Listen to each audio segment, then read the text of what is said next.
지금부터 제21대 대한법무사협회 협회장 후보 정책 토론회 제2부를 시작하도록 하겠습니다. 그 새 후보자 여러분 1부를 하는 동안 많이 힘드셨을 거예요. 어깨도 아프고 허리도 아프고 조금 이렇게 릴렉스하는 의미로 조금 한번 이렇게 스트레칭이라도 조금 하고서 우리 한번 토론을 시작 한번 해보도록 할까요? 네, 조금만 이렇게 흔들어 보십시오. 예. 그래야 열띤 또 토론이 시작할 수 있을 것 같으니까요. 그럼 이렇게 스트레칭 하시는 동안 제가 안내 말씀을 좀 드리겠습니다. 1부에서 안내 말씀드리는 것과 같이 2부에서는 전국에 있는 법무사로부터 후보자님들에게 여쭤보는 질문지를 다 우리 선거위원회에서 모았습니다. 그걸 가지고 공통된 질문이거나 중요한 질문에 대해서 거기에 대한 답변을 듣는 시간이 지금 자유토론회 시간입니다. 그런데 후보자 여러분께서는 3개의 질문을 받으실 겁니다. 각 후보자님당 질문에 대해선 발언 시간은 4번으로 제한됩니다.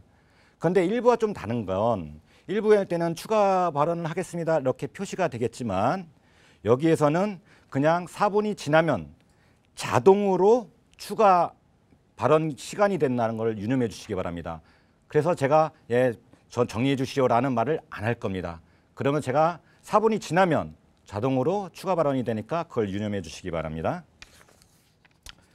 그리고 또 남는 시간에 따라 또 질문이 추가될 수 있다는 거 유념해 주시고요. 지금 전국에 계시는 법무사 회원 여러분께서는 그 후보자들의 자유토론을 듣고 어떤 후보자가 우리 대한법무사협회 협회장으로서 적합한 것인지 잘 판단해 주시고요. 후보자 여러분들께서는 유권자인 법무사들의 질문인 만큼 성실하고 열정적인 답변 부탁드립니다. 그럼 본격적으로 협회장 후보 정책 토론회 2부 후보자 자유 토론을 시작해 보겠습니다. 사전에 후보자들께서 미리 질문지 3개를 뽑아 주셨습니다. 그거를 제가 갖고 있습니다. 그래서 이를 차례차례 질문을 할 건데요. 토론회 순서는 1부의 역순입니다. 2부에서는 1번 이남철 후보님, 기호 2번 최영승 후보님, 기호 3번 이성수 후보님 순서대로 답변을 하시게 됩니다. 네, 그럼 1번 문제 질문지를 열어보겠습니다. 네, 이남철 후보님이 뽑아주신 건데요. 법무사의 위상 강화 제고입니다. 우리 사회의 변화 및 로스쿨 변호사의 양산 등으로 법무 환경이 급박하게 변경되어 감에 따라 법무사에 대한 국민들의 인식의 변화가 무엇보다도 필요하다고 생각합니다. 이 후보자께서는 이에 대하여 어떻게 생각하시는지, 나아가 현재 우리 법무사 업계에서 가장 바뀌어야 할 제도와 관행이 무엇인지 이에 대해서 생각을 말씀해 주시기 바랍니다. 예, 뭐 질문 다 이해해 주시겠죠? 예, 네. 그러면은 거기에 대한 답변은 기호 1번 이남철 후보님 부탁드리겠습니다. 네, 질문 감사합니다. 우리 법무사의 위상 제고 방안에 관한 질문인데, 최근에 저는 국민들의 법무사에 대한 인식과 관련하여 뉴스들을 검색해 보았습니다. 변호사 대비 언론의 노출 빈도수를 보니까 약 5% 미만이었습니다. 그리고 좋은 소식보다는 좋지 못한 뉴스가 많이 게재된 것 같습니다. 일대 국민들의 법무사에 대한 인식 변화가 꼭 필요한 지점입니다. 그래서 법무사 위상 제고를 위해서 저희 팀에서는 우리 법무사협회의 홍보 기능을 강화하기 위하여 홍보이사 및 대변인 제도를 도입하겠다고 선거 공약으로 하였습니다. 예컨대 법무사가 제공하는 뉴스가 많아야 국민들이 사법 서비스에 대한 국민들의 인식이 전환될 거로 봅니다. 예를 들어서 한국소비자원에서 생필품 가격이나 물가지수 등의 통계를 발표하면서 언론의 주목을 받고 있습니다. 그와 마찬가지로 우리 법무사들도 앞으로 국민 생활에 의미 있는 통계나 등기 사건 건수의 변화, 그다음에 비송 사건과 신청 사건, 그러한 비송 사건과 신청 사건의 건수 변화와 법무사의 담당 비율 등 각종 통계 수치를 매년 발표하겠습니다. 그리고 사법 서비스에 대한 만족도나 법관이나 법원 공무원에 대한 인식조사와 평가를 실시하여 국민들에게 정보를 제공할 예정입니다. 그렇게 하여 사법 서비스 분야에서는 법무사가 전문가이고 법무사에게 물어보면 사법 서비스 관련 신뢰 지수를 또는 정보를 얻을 수 있다라는 인식으로 전환하겠습니다. 그리하여 국민의 신뢰와 법무사 위상 강화를 하도록 하겠습니다. 그리고 바뀌어야 할 제도나 잘못된 관행의 문제에 대한 답을 드리겠습니다. 어느 사회에서나 전문직에 마찬가지로 사건 사무장과 관련한 비합법적인 관행이 있을 수 있습니다. 이러한 문제들에 대해서는 우리 직접 일하는 법무사가 사무실의 운영을 책임지고 하는 풍토를 조성해야 됩니다. 즉 본직 중심 체계의 사무실 운영 환경으로 전환을 해야 되고 국민에 대하여 법무사가 직접 대면하고 상담하는 법무사가 되어야 되겠습니다. 특히 본직 중심에 있어서는 본인 확인 제도를 더 강화해서 법무사의 등기 절차에서의 역할을 강화하고 또한 유한 책임의 대형 법무사 법인을 유도하여 원로 선배님들과 세네 개의 젊은 법무사들 간의 대형 합동을 함으로써 역할 분담과 실질 소득을 증가시키는 사무실 운영 형태로 전환하도록 하겠습니다. 그리고 중개사와 관련한 리베이트 문제라든지 이러한 문제는 자정결의를 전국적으로 확산하고 중개사법이나 중개사협회와 MOU를 중개사법은 개정하고 중개사협회와의 MOU를 체결하여 그러한 문제들을 해결해 나가도록 하겠습니다. 그 다음 우리 법무사 역할을 매년 대변인이 매 사건 내지는 매 이슈마다 대변인이 발표를 하여 대사회적인 이슈에 대하여 법무사의 목소리를 제대로 내도록 하는 협회가 되겠습니다. 감사합니다. 네. 다음은 기호 2번 최영승 후보님. 예. 아까 우리 사회자님께서 질문하셨는데 법무사가 도대체 뭐 하는 사람인지 잘 모른다 그 말씀하셨는데 참 가슴이 아픈 얘기입니다. 그게. 그래서 저는 이참에 근본적인 얘기를 좀 하려고 합니다. 지금 우리가 이제 법무사 위상 강화 이렇게 얘기를 하고 있는데 사실은 그 법무사 위상이 참 중요한 게요. 법무사 위상 강화하면은 그게 바로 우리 직역 수호와 직역 확대로 연결된다는 거죠, 이게. 그래서 저는 이 질문이 참 귀중한 질문이라 이렇게 생각을 하고 있습니다. 그러면 이제 우리가 위상을 어떻게 강화할 거냐? 좀 전에 이제 1번 후보께서 뭐 홍보 기능을 강화한다 그랬는데, 근데 그 홍보 기능 자체가 중요한 게 아니라 우리가 홍보를 뭘 어떻게 할 것인가 이게 중요하다는 거죠. 그래서 저는 먼저 이 위상 강화 방법에 법무사법 제1조에다가 공익과 인권 균형을 저는 신설할 겁니다. 공익, 인권, 그것이 변호사의 전유물은 아니라는 거죠. 그래서 이제 명실상부하게 공익법무사 그리고 인권법무사로서 저는 거듭나게 할 것입니다. 그리고 또 중요한 여러 사회 현안에서 우리 대한법무사협회 이름으로 적극적으로 저는 목소리를 내므로서 이렇게 위상 제고에 힘을 쓸 것입니다. 지금까지 한번 생각해 보십시오. 우리 내부적으로 목소리만 높였지 외부에 대해서 과연 목소리를 얼마나 우리가 냈습니까? 그래서 저는 앞으로 우리 대한법무사협회 이름으로 사회 현안에 적극 참여하는 방법으로 우리 법무사를 국민 속에 기억을 시켜나갈 것입니다. 그리고 제가 공약사항에서 밝혔듯이 공약사항에 법무사 발전 시민회의를 구성한다고 했습니다. 우리 법무사 업계의 발전이요, 우리 법무사만으로 힘으로 안 됩니다, 이거. 저는 외부에서 학계 그리고 시민운동 오래 했기 때문에 외부에서 법무사 이걸 내부를 바라보면은 과연 법무사가 어느 방향으로 어떻게 깨쳐 나가야 되는지 이걸 저는 알고 있습니다.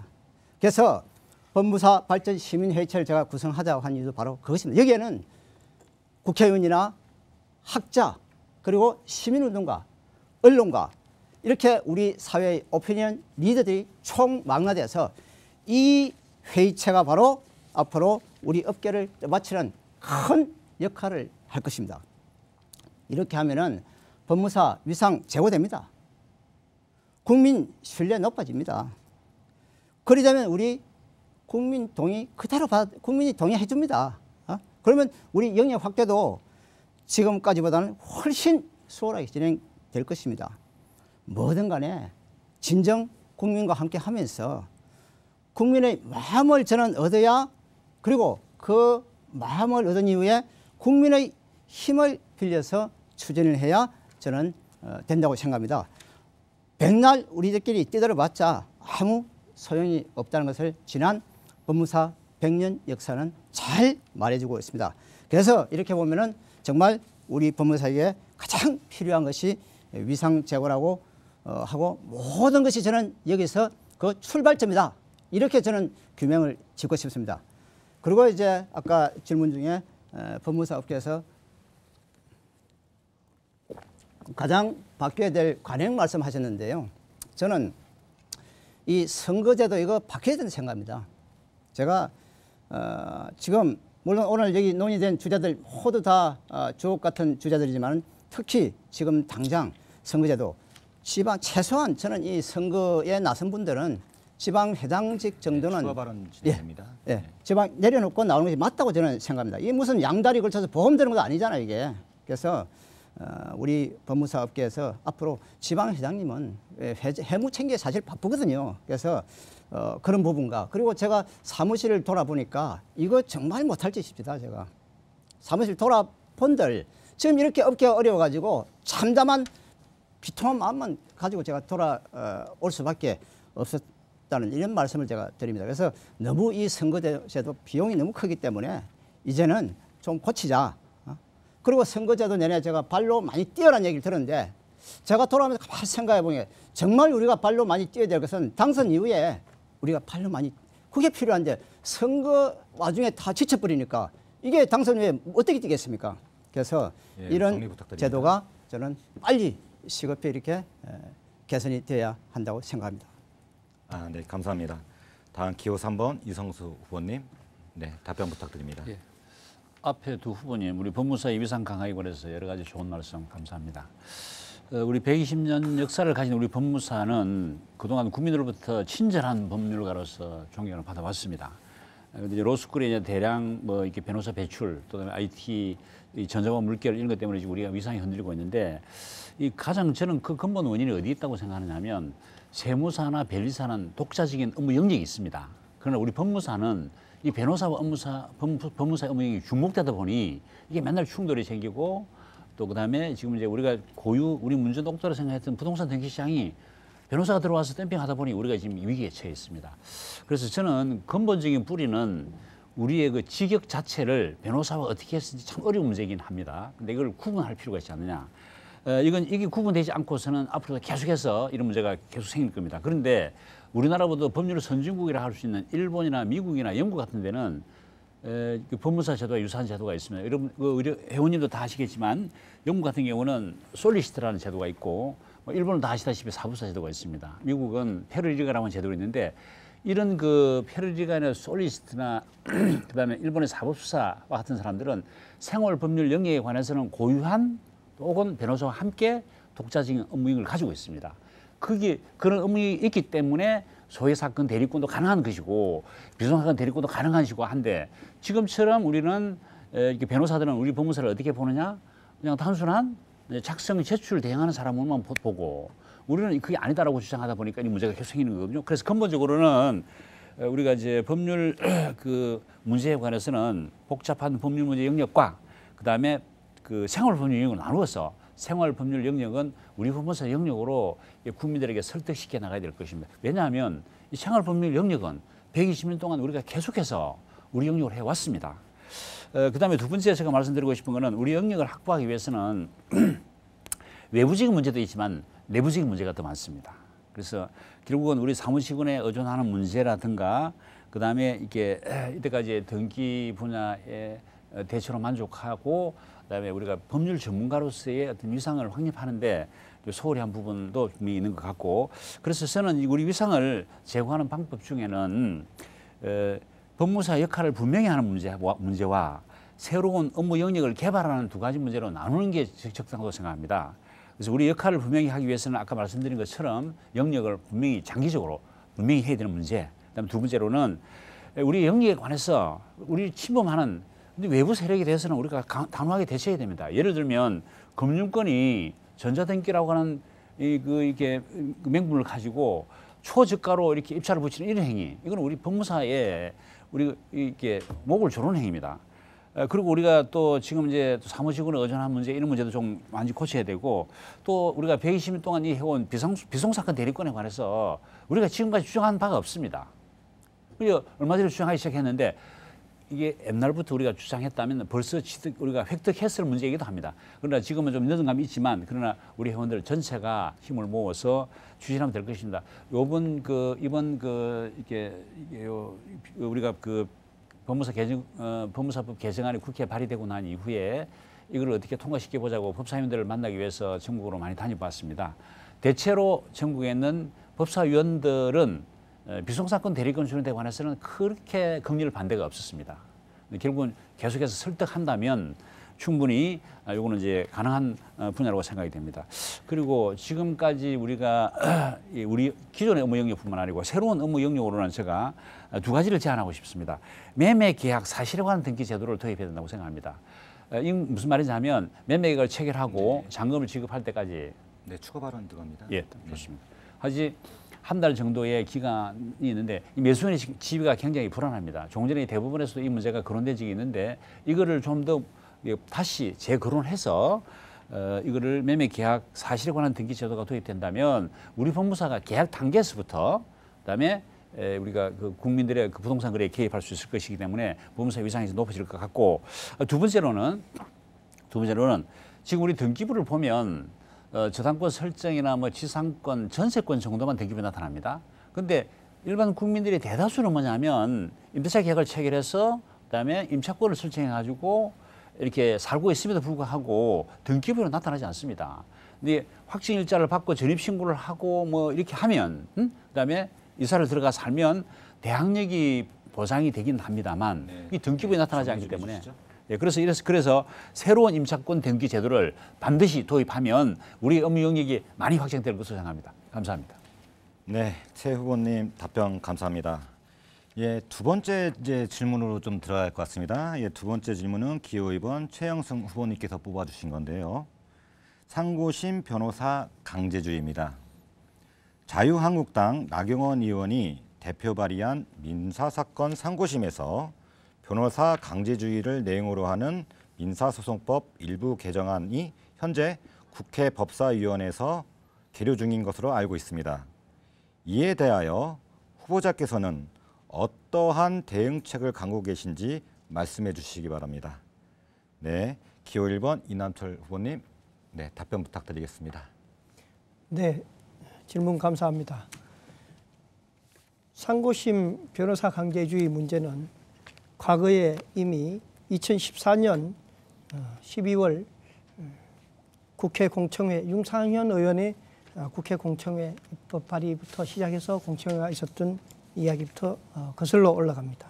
그 뒤 홍일표 법안이 상고법원 설치 법률안을 국회에 제출함으로써 두 개의 법안이 국회에 계류 중에 있다가 윤상현 의원의 발의는 철회하고 홍일표 법안은 존치하고 있다가 그 뒤 국회 입법기 종료로 폐기되었는 법안입니다. 그것이 2017년 6월에 나경원 의원이 발의해서 다시 또 국회에 계류 중에 있습니다. 이러한 상고심에 있어서의 변호사 강제주의는 원래 변호사협회에서 요구하는 것은 상고심만 도입한다고 말은 하지만 사실상 목표는 하급심이 목표입니다. 그래서 하급심에서 변호사 강제주의의 목적을 이루고자 하는 것이 그 입법의 단초라고 생각할 수 있습니다.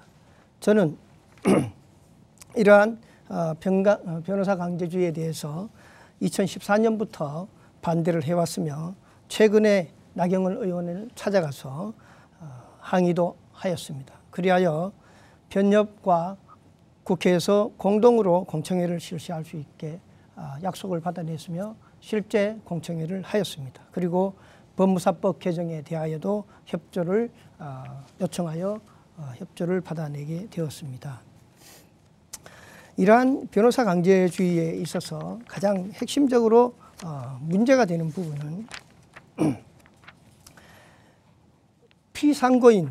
피상고인에 의해서도 피상고인에 대해서도 강제가 된다는 겁니다. 그것은 상고인만이 변호사 강제가 아니라 피상고인이 강제된다는 것은 1심과 2심을 완벽하게 승소한 피상고인도 단지 변호사를 선임하지 않았다 하여 패소한다는 것입니다. 그것은 국민적 공감대를 얻기에 거의 불가능한 법안입니다. 그리하여 조속히 이 법안이 철회되거나 폐기되어야 하는 법안으로 있습니다. 그리하여 그 법안에 대한 대책으로서 이 문제는 저희 법무사 업계와 변호사 업계가 직역의 다툼이나 그러한 시각의 문제가 아니라 국민과 시민단체 그리고 타 자격사 그리고 일반 언론계 포함해서 전체가 함께 이 문제에 대해서 과연 우리나라에서 필요한가에 대해서 머리를 맞대고 연구하고 그 답을 찾아야 할 문제입니다. 그리하여 저희가 집행부가 되면 1차적으로 시민단체와 언론과 국민 타 자격사와 연대하여 이 문제를 풀어가고자 합니다. 그리고 가장 이해관계가 있는 변호사 단체와 저희들은 법률과 관련하여 쟁점 법안에 대해서 협의를 할 수 있도록 유관단체, 즉 변호사, 세무사 등과 합쳐서 법률에 관한 협의기구를 설치하고 그 다음에 우리 협회에서는 입법지원위원회를 설치하고 그 다음에 입법 담당 전문위원을 국회에 파견하여 우리 의견을 그리고 우리 법안, 즉 법무사법 개정과 기타 소액사건 대리권 등 우리의 법안과 변호사들의 법안을 한꺼번에 논의할 수 있는 논의의 장을 마련하겠습니다. 감사합니다. 네, 수고하셨습니다. 다음은 기호 2번 최영승 후보님 발표 부탁드립니다. 1번 후보께서 변호사 강제주의 저지에 대한 그 이론적 근거라든가 그 이유는 잘 설명을 해 주셨기 때문에 저는 국민의 재판 청구권 침해다, 사법 접근권을 저해한다, 위헌의 소지가 있다, 이것 정도는 생략을 하겠습니다. 문제는 아까 질문처럼 우리가 어떻게 할 것인가 거기에 포커스를 맞춰야 되는 거죠.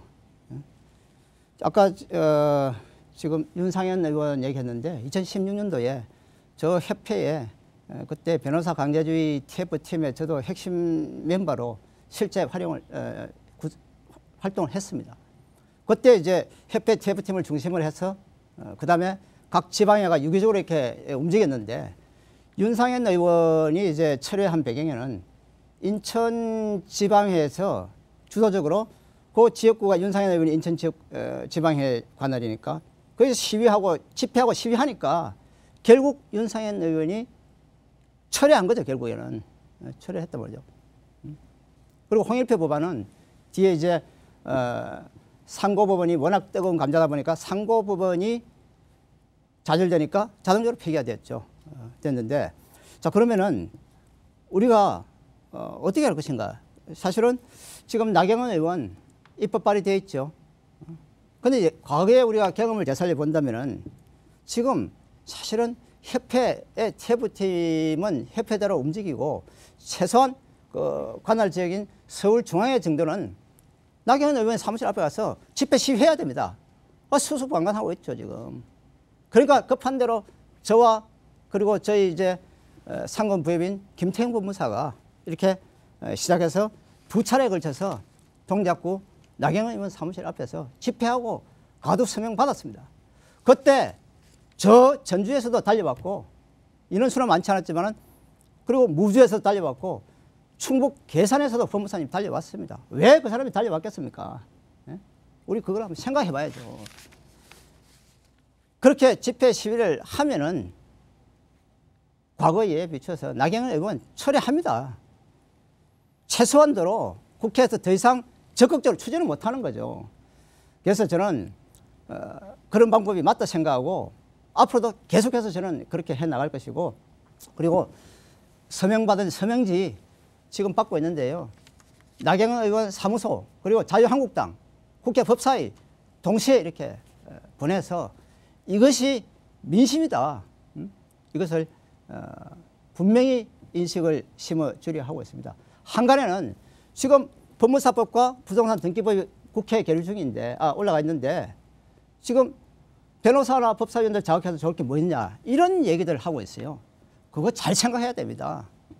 그건 변호사 변협에서요. 지금 우리 사정 잘 알고 있어요. 이런 사정들을. 그래서 변협에서는 그거를 역용하고 있단 말이죠. 왜 그런 생각을 왜 못합니까? 왜? 변호사 강제주의는 결국에는 아까 말씀드렸듯이 3심에서 1심까지 내려옵니다. 제가 법무부 법무실장을 만났어요. 최근에 이제 법무사법 개정 좀 협조를 구하기 위해서 만났는데 왜 신청 대리권 안 해주냐 했더니 사실은 그 변협의 속내가 신청 대리권 뺏기고 하면 소액 대리로 넘어갈까 봐 거의 겁이 나서 못 해준다는 거죠. 그래서 법사위원들이 반대한다는 거죠. 그래서 그 말을 듣고 이거는 우리가 적극적으로 나설 수밖에 없구나. 저는 이런 생각을 했습니다. 그리고 최근 변협 신문에서 보십시오. 이제 법무사 시대적 소명 다 했다. 그 얘기를 했잖아요. 그런 막말을 하는데 네, 정리해 주시죠. 예, 왜 우리는 가만히 있어야 됩니까? 그래서 저는 최소한 6.13 지방선거 이전에 이 골든타임을 놓치면 안 된다 해서 저는 끝까지 그런 우리 직역 수호를 위해서 노력할 것입니다. 네네네. 네, 최영순 후보님 수고하셨습니다. 예, 다음은 기호 3번 이성수 후보님 발언 기회입니다. 저 역시 두 후보님의 견해와 같습니다. 상고심의 변호사 강제주의는 적극 반대합니다. 형사 사건이 모르지만 민사 사건에 관해서도 이렇게 변호사 강제주의를 채택하고 그다음에 변호사를 선임할 수 없는 사람에게는 국가 예산을 지원해서 이렇게 변호사 국선 대리인 제도를 이렇게 활용하겠다는 부분은 우리 국민들이 아마 이해가 되지 않는 부분이라고 생각됩니다.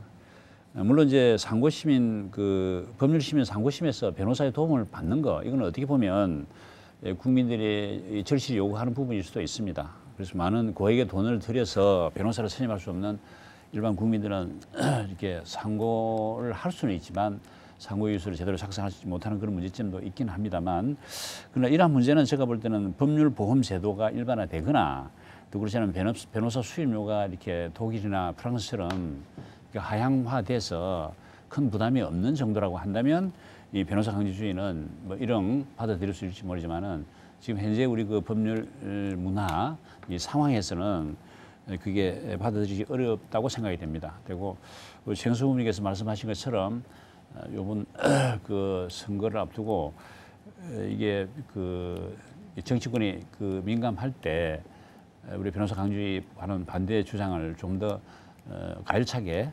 주장해서 반드시 법안이 철회될 수 있도록 하는 것이 좋을 것 같습니다. 이상입니다. 좀 더 발표해 주셔도 될 것 같은데요. 변호사 강제주의는 그러면 다른 얘기해도 얼마든지 4분의 시간을 쓸 수 있으시니까요. 예. 그다음에 소액 소송 대리권 부분을 가지고 제가 좀 말씀드리겠습니다. 소액 소송 대리권에 관해서는 어떻게 보면 저희들 여러 이렇게 아마 수십 년 동안 우리 수구 사업입니다. 수구인데 여기 역시 마찬가지로 소액 소송 대리권 우리가 주장하는 소액 소송 대리권하고 또 변호사가 주장하는 또 변호사 강제주의 이걸 어떻게 연기할 수 있는 방법이 없을까 이런 부분도 제가 고민 한번 해봤습니다. 물론 일부 우리 회원님들 중에서는 상고심에서 변호사 강제주의 좀 우리가 이렇게 찬성해주고 소액 소송 대리권 우리가 가져오면 되지 않느냐 하는 이야기들을 하는 분들은 또 많이 계십니다. 그러나 그 주장에 그 논 것 자체가 근본적으로 다르다는 걸 일단 말씀을 좀 드리고 싶고, 지금 만약에 그렇게 한다고 한다면 변호사들과 법무사들 사이에 뭐 이렇게 밥그릇 가지고 서로 야합했다 이런 소리를 들을 소지도 좀 있기 때문에 그 신중하게 접근해야 될 것 같기도 합니다.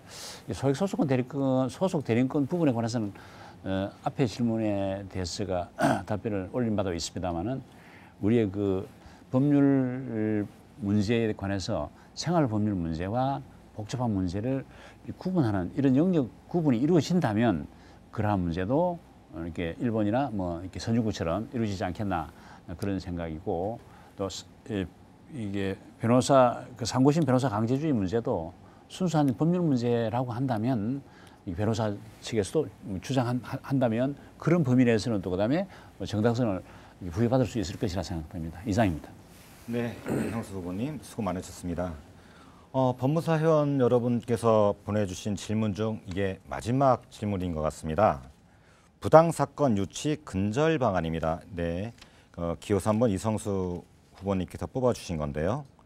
일부 법무사 사무실에서 사건을 수임함에 있어 부동산 중개업소에 리베이트를 제공한다든가 또 사건을 유치하기 위해 소위 보따리 사무원들을 고용하여 사무실을 편법으로 운영하고 있는 사례가 빈발하여 이를 근절하여 달라는 목소리가 높습니다.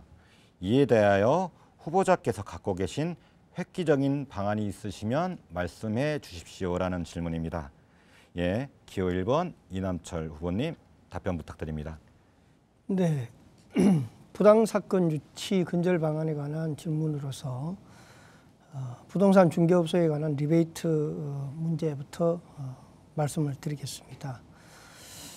이 문제는 그 중개업소의 그 리베이트가 과연 어디서부터 시작되었는가를 생각할 수 있겠는데, 물론 중개사 사무소에서 요청해서 할 수도 있겠습니다. 그러나 우리 법무사 업계에서 또 제공하겠다고 했는 그런 원인도 있을 수도 있습니다. 사건을 유치하기 위한 방법으로서 생길 수도 있는 그런 문제였는데, 그래서 재작년부터 부산법무사회에서 자정결의를 하고 이러한 리베이트 근절에 대해서 우리 부산법무사회에서 먼저 자정결의 대회와 그러한 결의를 해서 회원들로부터 많은 호응을 받고 실천을 하고 있는 그런 상황입니다. 이 부분을 전국적으로 확산을 해야 될 것 같고요. 그 다음에 이 그 리베이트 문제에서 가장 큰 당사자인 공인중개사협회가 있습니다. 중개사협회와 MOU를 맺어가지고 그러한 부분을 공동으로 대처하는 방법을 찾겠습니다. 그리고 이것이 사실상 중개사법의 개정을 통하여 이 부분에 대해서 형사처벌을 할 수 있고 다시는 그러한 이 악습을 지속할 수 없도록 대처를 하겠습니다. 그 다음에 사건 사무장의 문제인데, 이 사건 사무장의 문제는 근본적으로 본직의 역할을 찾기 위해서 찾아야 됩니다. 그래서 본인 확인 제도와 본직 역할을 강화해서 대형 사무실을 합동 법인 형태로 전환을 해서 본직이 직접 사건을 수임하고 처리를 하고 제출을 하는 그런 문화로 만들어 나가야 되겠습니다. 그 다음에 사무장들을 완전히 봉급 제도로 전환을 하는 실무형 업무를 하는 사무원들만 구성하는 형태로 2단계로 전환을 해야 되고, 이 부분을 법무사 업계만 할 것이 아니라 변호사 업계와 공동으로 대처해서 그 문제를 풀어나가도록 그렇게 하겠습니다. 그러기 위해서 저희 서울중앙법무사회에서 이미 법조 비리 근절을 위한 MOU를 서울변호사회와 맺은 바가 있습니다. 그러한 변호사협회와 변호사지방변호사회의 협조와 공동전선을 펼쳐서 이러한 사건 사무장의 문제들을 풀어가고자 합니다. 특히 법무사 본직의 역할을 강화해서 스스로 영업을 하고 스스로 인사권과 회계권을 확보해서 모든 사무실의 일들을 관리 통제권 하에서 확고히 자리매김할 수 있도록 하고 경영 형태를 개인 사무실 위주에서 법인 형태로 대형화함으로써 영업과 실무와 제출, 인사관리 등을 전담하는 법무사 형태의 사무실 운영을 전환함으로써 원로 선배님들과 새내기 법무사들의 함께 상생하는 그러한 법무사 법인으로 전환하는 방법을 찾겠습니다. 감사합니다. 네, 수고하셨습니다. 네, 기호 2번 최영수 후보님 발언 부탁드리겠습니다. 중개사 수수료 문제 그리고 이제 명의대여 사무소 법무사 업계의 고질적인 병폐죠.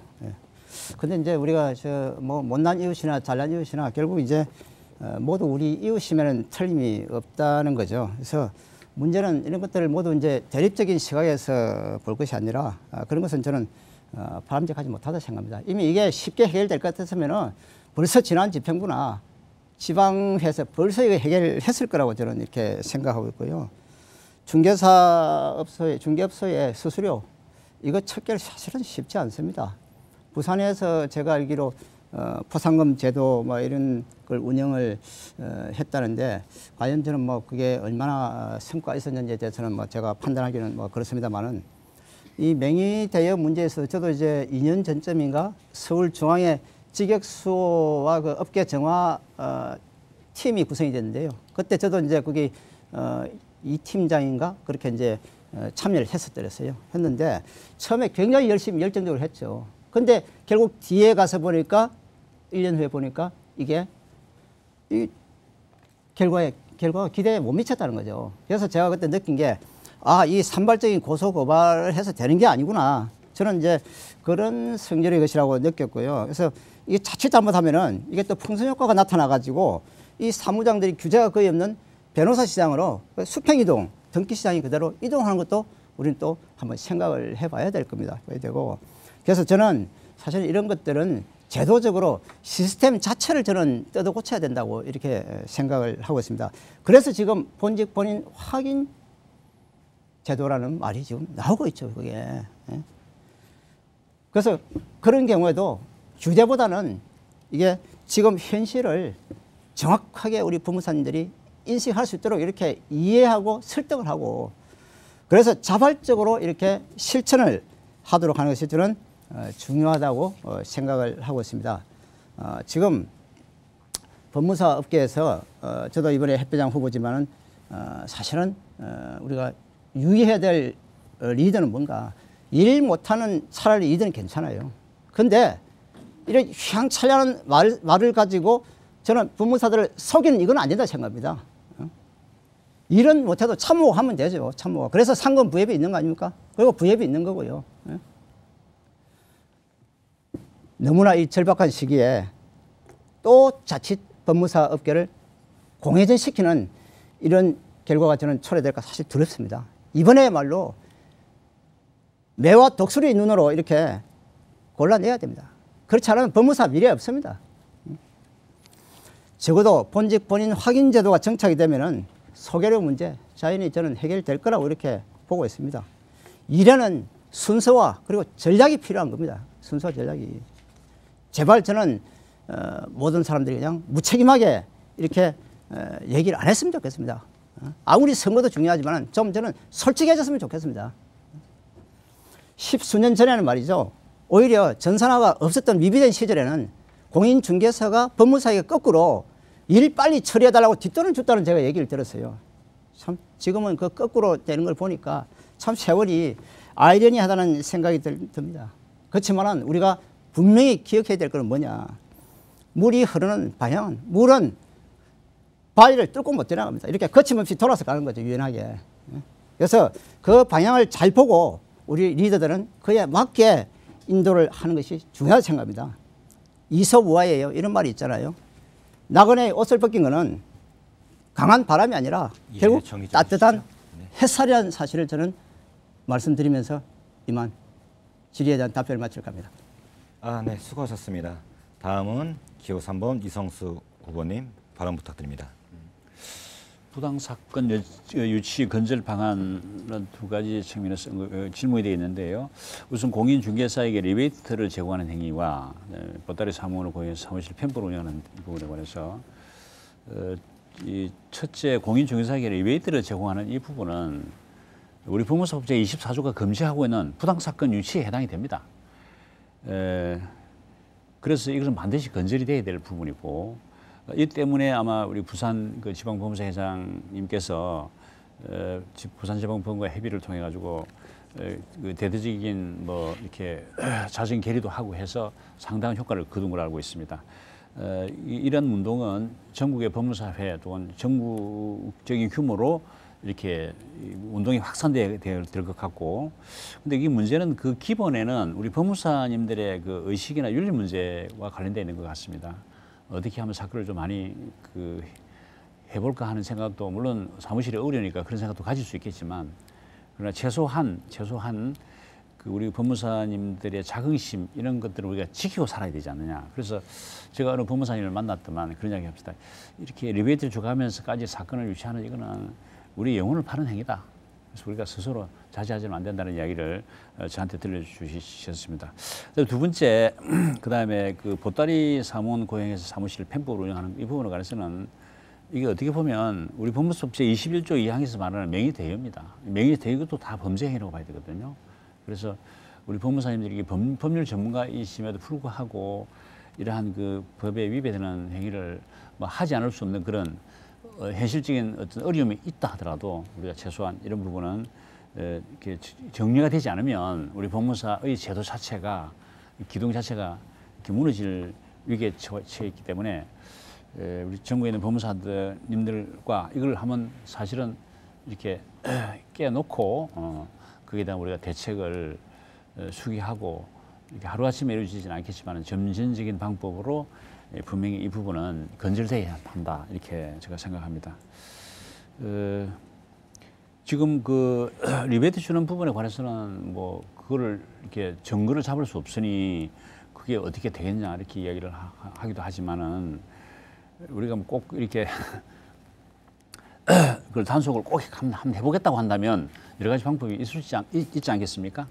그래서 이런 부분에 관해서는 우리 회원님들과 한번 허심탄회하게 이렇게 그 중지를 모아서 스스로 자진 결의를 해야 될 것 같습니다. 지금 뭐 공유제 비극이라고 하는 그 책에 보면 이론이 그렇습니다. 그 뒷산에 이렇게 소를 먹일 수 있는 그 공동의 벌목지가 있습니다. 그 벌목지에 집집마다 한 마리의 소만 이렇게 갖다 풀어서 이렇게 그 방목하도록 되어 있는 거를 그 중에 한두 사람이 이기심이 강한 사람이 뭐 10마리를 많이 방목하게 되면 나머지는 결국 그 방목지는 이렇게 그 황폐화 돼서 안 된다는 거거든요. 이것도 마찬가지로 우리가 부동산 등기 시장에서 리베이트를 제공하면서 내가 독점적으로 사건을 가져오겠다고 한다면 그 부동산 시장은 이렇게 무너질 수밖에 없습니다. 그래서 그게 이제 로스탐 교수라고 하는 분이 로벨 이렇게 물리학상 받은 분인가? 경제학상 받았구나. 경제학상 받은 분의 말씀에 의하면 이런 공유지 비극을 해결할 수 있는 방법은 정부가 개입하거나 그렇지 않으면은 스스로 단체가 이렇게 자율적인 결의를 통해서 해결하지 않으면 안 된다. 근데 방법 중에서는 단체의 자율적인 이게 정화 장치가 가장 효과적이랍니다. 그래서 그런 측면에서 본다면 우리 리베이트 제공하는 문제, 이런 보따리 문제는 우리 회원님들과 힘을 맞대어서 머리를 맞대어서 스스로 이렇게 해결할 수 있도록 이렇게 노력하면 답이 있을 거라고 생각합니다. 이상입니다. 네, 새 후보님 토론에 임해주시느라 너무 힘드시죠? 예, 그러나 이 자리가 전국에 있는 그 법무사 회원 여러분께서는 어떤 후보님을 선택하실 수 있는 정확한, 명확한 기준이 될 거라고 생각이 됩니다. 여러분은 지금 제21대 대한법무사협회 협회장 후보 정책토론회 제2부를 함께하고 계십니다.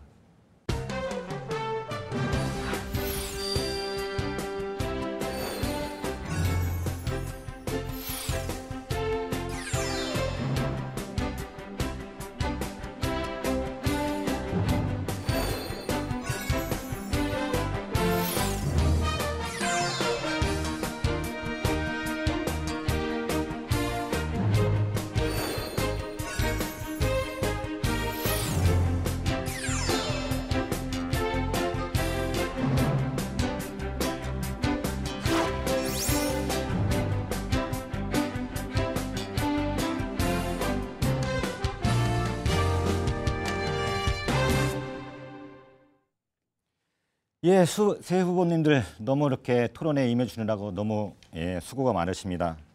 이로써 모든 토론의 시간은 끝나게 됐습니다. 그러나 새 후보님께 마지막 마무리 발언의 기회를 드리고자 합니다. 발언의 시간은 2분으로 제한되어 있고요. 마무리 발언인 만큼 본인이 왜 협회장이 되어야 하는지에 대해서 우리 회원 여러분께 어필할 수 있는 시간을 드리고자 합니다. 이거는 기호 순서대로 기호 1번 이남철 후보님부터 마지막 발언을 시작하도록 하겠습니다. 예, 발언해 주십시오. 네, 장시간 시청해 주셔서 감사합니다. 저는 법무사업을 천직으로 알고 오로지 법무사 한 길로 달려왔습니다. 법무사 일로서 잔뼈가 굵었고 법무사 일로서 생계를 해결해온 중견 법무사입니다. 이제 원로 선배님들과 새내기 후배님들을 아울러서 수권 능력을 갖추어서 법무사 업계의 중책을 맡으려고 합니다. 실험적으로 이것저것 해보다가 책임도 못 지는 집행부가 아니라 준비되고 검증된 집행부를 구성하고자 합니다. 그리하여 우리 업계의 직역을 확고하게 수호하고 금융기관, 전자등기 등 대책의 등기 등에서 문제가 되고 있는 갑질, 횡포 등 문제점을 해결하며 법무사법 개정에 최선을 다할 예정입니다. 특히 법무사법에 대하여는 임기 전반기에 법무사법 개정 문제에 총력을 다하여 회생 파산 사건 등 비소송 사건 대리권을 확보해서 우리 법무사의 지위를 확고히 굳히는 데 총력을 다하겠습니다. 그리하여 우리 법무사가 앞으로 더욱 앞으로의 120년을 준비하는 집행부가 되겠습니다. 저 이남철은 현안 대안제시와 원활한 협상력을 발휘하여 대법원 소통 적임자인 이중재 상금부협회장 후보와 폭넓은 인적 네트워크와 풍부한 경험을 가진 박철훈 충북권 부협회장 후보, 법조 비리 근절의 의지와 강력한 추진력을 갖춘 정성구 남북권 부협회장 후보와 함께 위기에 처한 법무사 업계의 어려움을 극복하고 모두가 잘 사는 법무사를 만들겠습니다. 감사합니다. 예, 다음은 기호 2번 최영승 후보 마무리 발언 부탁드립니다. 저는 오늘 이 어려운 현실에서 비장한 각오로 이 자리에 나왔습니다. 법무사 바깥에서 바라보는 법무사 업계가 갈수록 그 위상이 추락하는 것 같아서 안타까웠습니다. 여전히 대법원도 무시하고 법무부도 무시하고 국토부도 무시하고 인적 구성이 그렇게 뛰어난 법률가 단체임에도 정당한 것을 정당하다 주장하지 못하고 없어만 해야 하는 현실에 울분이 솟았습니다. 선거 기간 내내 선거보다도 저를 더 고민케 한 것은 선거 후에 이 난제를 어떻게 극복해 나갈 것인가, 저는 이것이 더 고민스러웠습니다. 만나는 사람마다 하필 이 어려운 시기에 왜 나왔느냐는 말로 오히려 애처로워하여 제가 참담하고 비감한 생각이 들었습니다. 하지만 제가 나온 이유는 바로 거기에 있습니다. 평상시 같으면 감히 제가 나올 생각을 안 했을 것입니다. 법무사 배치를 달고 있다는 이유 하나만으로 저는 이 위기를 그냥 보고만 있을 수는 없었습니다. 저희 미약한 힘이나마 도움이 될까 해서 나서자는 생각이었습니다. 앞으로 제가 할 일은 간명합니다. 법무사의 자존감을 키워가면서 우리 업계의 급한 불을 끄는 일입니다. 국민에게도 법무사와 함께하는 것이 도움이 된다는 사실을 분명히 인식을 시켜줄 것입니다. 이제 저는 기존의 인물과 다름을 보여줄 것입니다.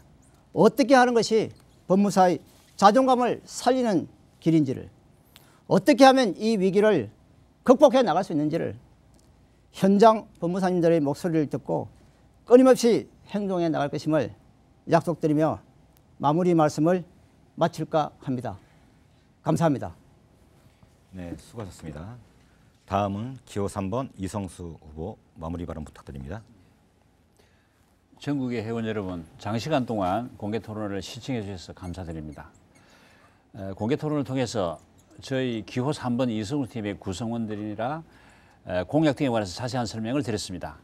우리 업계는 많은 어려움에 봉착해 있습니다만 우리 회원님 모두의 힘을 모은다면 우리 법무사의 명예를 다시 회복하고 법무사로서의 자긍심을 되찾을 수 있을 것으로 확신합니다. 저희 팀은 선거에 당선되기 위하여 급조된 팀이 아닙니다. 평소 뜻과 소신을 같이 하여 결성된 팀으로 우리 업계가 처한 어려움에 대해서 누구보다 잘 알고 있고 이를 해결하기 위하여 해결책을 제시하면서 몸소 실천해 온 지방회장들로 구성된 팀입니다.